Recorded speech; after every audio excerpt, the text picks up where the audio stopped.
Making maps look good in the Source engine is a painful ordeal. Most of it is simple practice, but in this video I will attempt to give you tips and examples on how to make a simple hallway look good. In this tutorial you will need a basic knowledge of geometry in Source and Hammer in general.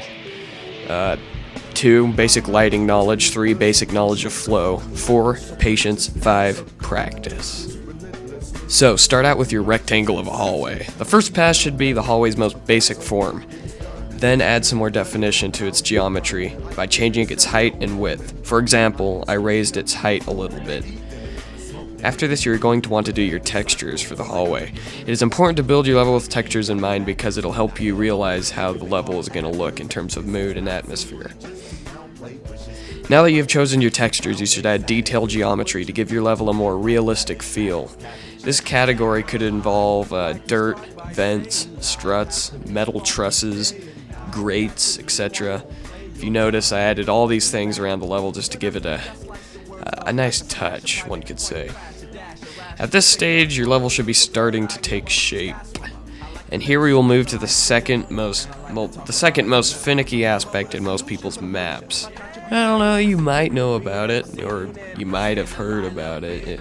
It's called model placement. Yeesh, you stupid idiots need to learn your stuff better. Just kidding, I love you guys. Anyways, as you can see, this map looks a lot better already. I've added vents to the ceiling, the light models, air conditioning units, grass, trash, barrels, crates, and doors, power boxes. But this is where things get hairy. No Silent Hill jokes implied. The major problem with most maps today, in this day and age, is either under-detailing or over-detailing. It's called flow. Oh, I love it. And here is a dramatized example of what flow is. I can't wait to play Dread Isle's awesome map he made for this tutorial. Wait a second. How do I get to the other side of the hallway? There's too many crates in the way. Holy cow.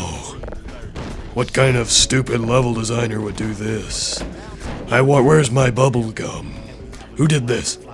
You did this. Oh, Duke. Experiment with different models. Find a balance. Not too much, not too little. Now add your decals. Things like stains on the wall, trash, graffiti, and don't be too lazy and forget about the ceiling. I mean, people spill coffee up there too, right? And now I'm not going to delve too far into lighting in this tutorial, but I will give you the gist of what you're supposed to do. Don't use too many lights. I used only 4 lights in this hallway. The rest were light spots. Lights are only really for like light up in the ceiling or to light up small little areas. Light spots are used for pretty much everything else, so don't use lights unless under certain conditions. Another thing I did here was add contrast. Notice the blue flickering light in the midst of all the orange. It breaks up the otherwise too similar oranges and adds variety.